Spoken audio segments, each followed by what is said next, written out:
We are at a decisive time for Kosovo, for the Western Balkans, and for the European Union. The enlargement package adopted by the European Commission shows it clearly.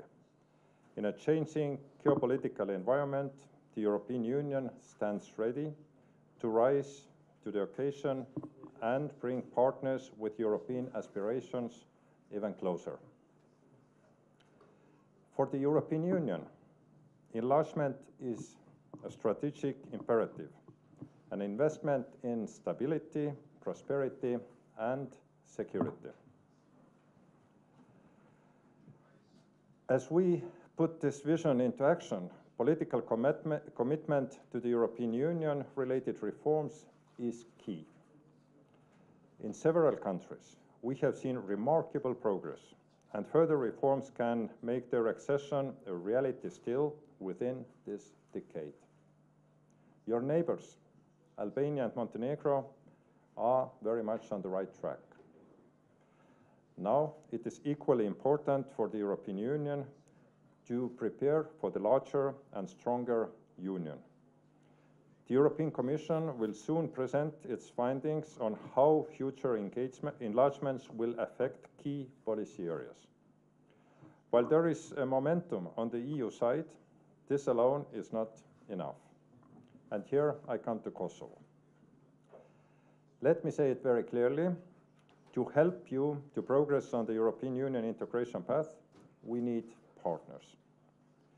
We need a government to cooperate with, a government leaning on a strong majority in the Assembly, able to advance fundamental freedoms for the benefit of the people of Kosovo. And in this regard, unfortunately, it has been a lost year. In 2024, you were frontrunner on the reform agenda, close to receiving first disbursements under the growth plan. You were advancing with the SEPA legislation to be part of the single European payment area. You were working to progress in other key areas: reform of the judiciary, fight against corruption and organized crime. And here we are today. What I want to say is that political elite in Kosovo should come together across political and ethnic divisions and form a strong majority that will ensure ratification of the growth plan agreements and advance on your obligations under the Belgrade-Pristina dialogue. Without this, there will be more opportunities lost. The will to create the coalitions and to build the compromise is a key. Moving to the detail of the Kosovo report, it shows that when there is a focus and determination, progress follows. Kosovo advanced its level of preparedness in 6 areas: functioning of the judiciary, capacity to cope with competitive pressure and market forces, social policy and development, employment, transport policy, food safety, and external relations. The general elections conducted under the revised electoral framework, aligned with the European Union recommendations, marked an important step forward. Progress was also achieved in the area of justice reform with draft laws prepared in consultation with the Venice Commission. The report notes positive steps in fight against organized crime, with the adoption of the new serious and organized crime threat assessment. And I would like to highlight also the positive attitude of Kosovo on CEFTA and its chairmanship. However, many reforms remain incomplete. More work needs to be done to ensure a credible fight against corruption, an efficient public administration, and competitive economy. These are just not EU requirements. They are the foundations of the prosperous society. And freedom of expression should also improve. The legislative environment needs to be upgraded, including the law on RTK and law on Independent Media Commission. Media landscape faces challenges related to transparency in media ownership and financial sustainability. And the report also points to the attacks on journalists and the use of offensive language, including by politicians against the media. The adoption of the anti-corruption strategy in line with European standards remains urgent.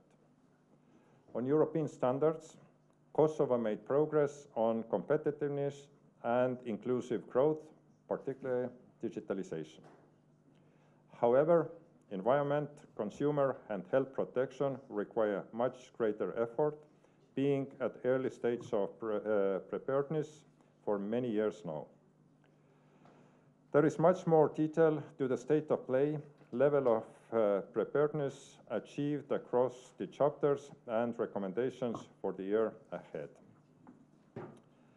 I hope Kosovo will very soon have a government with whom we can work on the implementation of all these recommendations. And finally, let me highlight 2 points.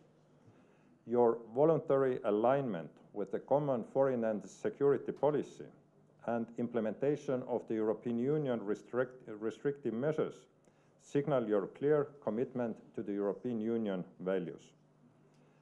The report on Kosovo convergence with the common foreign and security policy under stabilization and association agreement, the Commission will introduce a dedicated chapter on foreign policy from next year. And secondary, the measures against Kosovo. From May this year, the European Commission has taken the first steps to gradually lift the measures. The next steps remain conditional on sustained de-escalation in the north.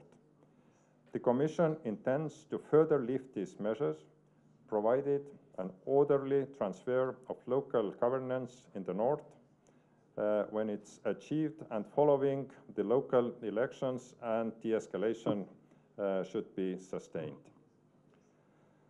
Looking at past, present and into the future, the European Union is on your side to support your efforts and to work together towards the shared goal, a stable, prosperous Kosovo moving towards the European Union.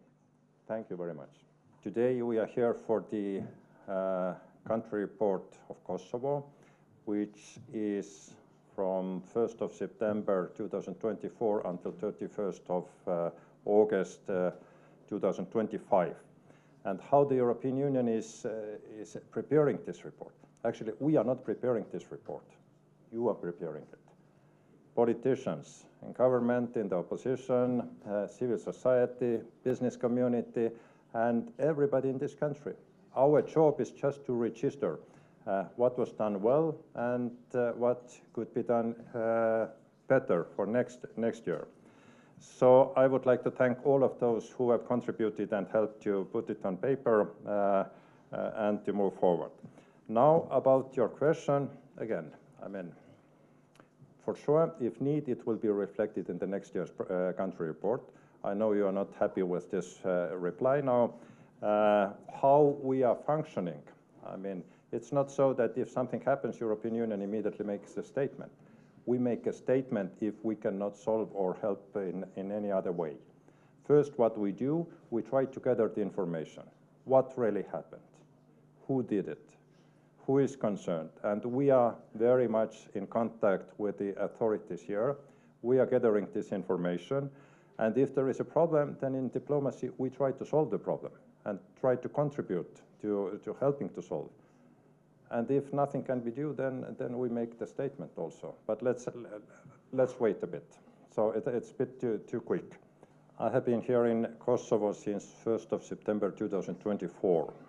So I remember also the time when this agreement between 27 member states was done to introduce the measures against Kosovo. And this was because of the escalation in the north. No, I think this is quite a logical way, what I just said it also, to end the story, hopefully. Meaning that there should be orderly transfer of local governance, and I believe that it could happen in a few days' time, because yesterday there was a decision in the Central Election Commission to certify by consensus all the 37 or 35 mayors, and now the assemblies have to be also, composition of assemblies have to be certified, so then there is possibility for those new mayors to take oath. So yes, and then we say also that the escalation is sustained. So this is the language what was now agreed between all the commissioners in Brussels, and we very much hope that it will continue so that we can act accordingly. Thank you.